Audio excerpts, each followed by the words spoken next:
could hide 'neath the wings of the bluebird as she sings. The 6 o'clock alarm would never ring,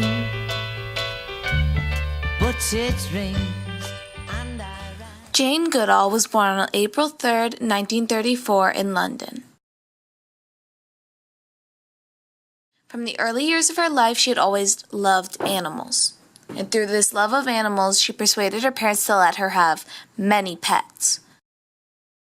She collected snails, turtles, guinea pigs, a dog named Rusty, and many, many others. She attended a riding school on Saturdays and learned to care for the horses.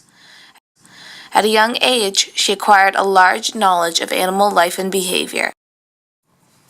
At 18, Jane obtained many jobs, but none of them excited her or had anything to do with what she really wanted to do: work with animals. Soon, a letter arrived for Jane from an old high school friend of hers named Chloe. It said that Chloe and her family were inviting Jane to go with them on a trip to Chloe's family's farm in Kenya, Africa.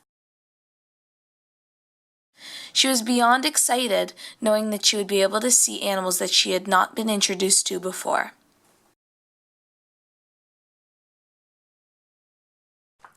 Jane left London, heading to Nairobi. During the trip, she initially stayed with Chloe and her family, but she soon moved. She quickly became acquaintances with Dr. Louis S.B. Leakey, a famous archaeologist, paleoanthropologist, and paleontologist, who soon offered her a job as an assistant secretary. She accepted, but what she really wanted to do was fulfill her dream of studying chimps, not being a secretary. She worked with Leakey, who ultimately sent Jane back to London to study more about the chimps, so she could be prepared for embarking on her journey to study them in the wild. Jane flew back to Nairobi after studying in London in the late spring of 1960 at 26 years old.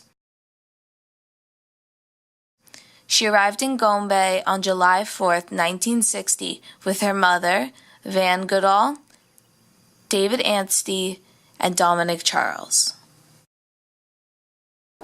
Through all of Jane's life, she accomplished many amazing things, most of which not only affected her but other people. She won many medals and prizes, such as, in 1995, Jane was awarded the National Geographic Society Hubbard Medal for Distinction in Exploration, and in 1984, she was given the J. Paul Getty Wildlife Conservation Award from the San Diego Zoological Society, as well as many other awards. In 1977, Jane founded the Jane Goodall Institute for Wildlife Research, Education, and Conservation. Present-day Jane Goodall works all around the world educating people about conservation, research, and wildlife. She's a true pioneer. She's committed to continue her work speaking to students, meeting with government officials to discuss conservation issues, doing media outreach, and meeting with donors to raise money for the Jane Goodall Institute. Jane loves to hear firsthand from youth all around the world about their hopes and dreams for a better world, and she is continually inspired by their passion and perseverance. She is determined to use just about every minute she has working to save chimpanzees and empower people, young and old, to do what they can for a better world. My shaven razor's cold and it stings.